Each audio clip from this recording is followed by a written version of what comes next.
Hello students, good morning.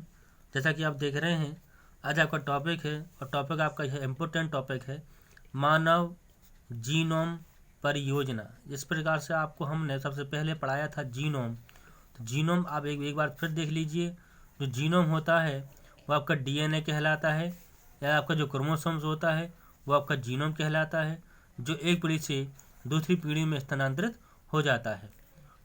तो chromosomes के ऊपर क्या होते हैं, जीन्स पाए जाते हैं, जो जीन्स के द्वारा दूसरी पीढ़ी में इसको छोड़ देता है। तो आपका जीनोम क्या है? जीनोम आपका डीएनए क्रोमोसोम्स होते हैं। तो ह्यूमन जीनोम प्रोजेक्ट कैसे बनता है, किसे कहते हैं? तो मान लीजिए, आपको एक सिंपल भाषा में आपको बता देंगे कि इस प्रकार से आप जो देख रहे हैं, ये डीएनए क्रोमोसोम्स है। ठीक है, ये क्रोमोसोम्स है, अंदर इसके डीएनए पड़े होते हैं। तो मानव जीनोम कैसे बनेगा, मानव का जो शरीर होता है कैसे बनेगा? तो सबसे पहले आपके जो डीएनए होते हैं, जो क्रोमोसोम्स होते हैं, पहले वो बनते हैं। वो बनेंगे कैसे? जैसे मान लीजिए, एक होता है आपका फादर, एक होता है मदर। तो फादर का भी क्रोमोसोम्स होता और मदर का भी क्रोमोसोम्स होता। दोनों जब मिल जाएंगे तो एक नया क्रोमोसोम्स बनेगा। ठीक है, अब ये क्या होगा, ये दूसरी पीढ़ी में चला गया।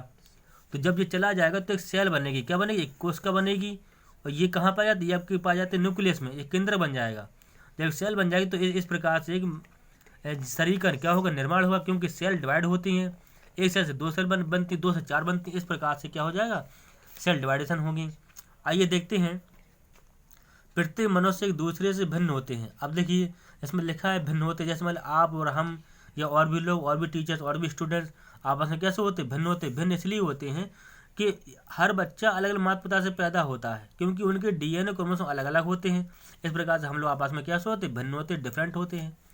तो यह भिन्नता उसकी आनुवंशिकता व्यवस्था के कारण होती है। आनुवंशिकता क्या है? आपके डीएनए क्रोमोसोम, तो जिसका निर्धारण उसके डीएनए पर उपस्थित अनुक्रमों द्वारा किया जाता है। तो उपस्थित क्या होता है? डीएनए। यही कारण है कि मानव जीनोम का मानचित्रण करना सदैव से वैज्ञानिकों का उद्देश्य रहा है। तो इस प्रकार से इन्होंने मानव जीनोम की उसे परिकल्पना के नाम से मतलब नाम दे दिया। आप देखते हैं, सन 1990 में संयुक्त राष्ट्र अमेरिका ने एक अंतर्राष्ट्रीय अनुसंधान कार्यक्रम के रूप में मानव जीनोम परियोजना, ह्यूमन जीनोम प्रोजेक्ट और HGP, शॉर्ट में बोलेंगे HGP, की शुरुआत की। इस परियोजना का प्रमुख उद्देश्य मानव जीनोम के डीएनए क्रम यानी डीएनए सीक्वेंस को निर्धारित किया गया या करना था। तो इस प्रकार से आप देख रहे हैं, जो डीएनए होता है, डीएनए से ही रूप बड़ा हो जाएगा, तो उसको बोलेंगे मानव जीनोम प्रोजेक्ट।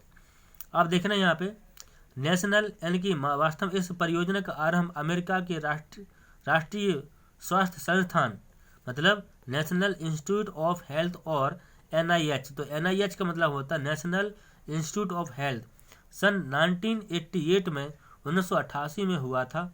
इसी उद्देश्य के साथ 1993 में वहाँ राष्ट्रीय मानव जीनोम अनुसंधान या संस्थान, अनुसंधान और संस्थान, मतलब national human genome research institute of NHGRI की स्थापना की।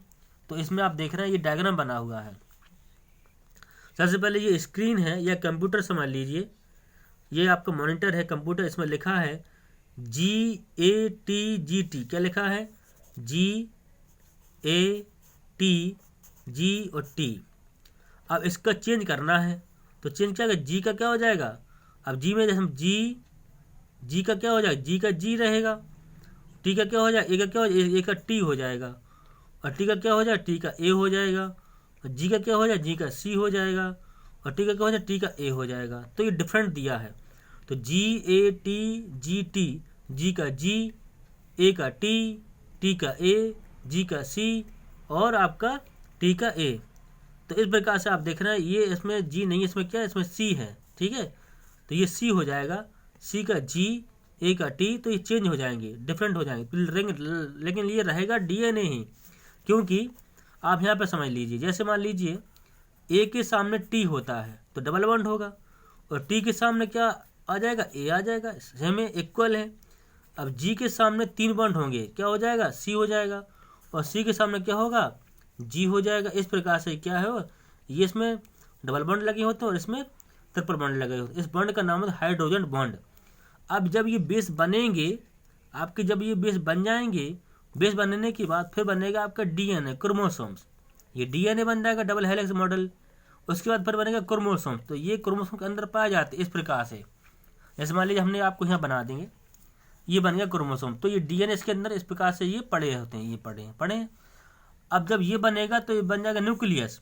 तो ये कहाँ बन जाएगा, ये बनाएगा सेल। तो ये सेल बन जाएगा, ये कोशिका बनेगी। जब कोशिका बनेगी तो सेल्स क्या करते हैं, इस सेल से 2 सेल बनाएंगे, 2 से 4, 4 से 8, इस प्रकार सेल डिवाइड होंगे। तो क्या बन जाए, एक ह्यूमन बॉडी का फॉर्मेशन होगा। तो मानव जीनोम प्रोजेक्ट किस प्रकार से बनता है आपने देखा है। आपके जो बेस होते हैं डीएनए की बेस बनेगी। जैसे हमने आपको पढ़ाया था, जेनेटिक कोड आपको बोला था, आपको हमने पढ़ाया है। तो जेनेटिक कोड में आपको इस प्रकार के कोड होते हैं, वो कोड से आपका क्रोमोसोम बनता है, मीन्स डीएनए बनता है, क्रोमोसोम बनेगा, फिर सेल बनेगी, फिर एक मानव कंकाल या मानव का जो आपका धड़ होता है, शरीर होता है, बॉडी होता है, उसका निर्माण होगा। तो इस प्रकार से आपने देखा कि मानव जीनोम परियोजना किस प्रकार से बनती है। तो इसी आशा साथ आप ये टॉपिक ऑफ होता है। कल आपको आगे टॉपिक बताएंगे किस प्रकार से इसमें इंक्रीमेंट हुआ है। Thank you.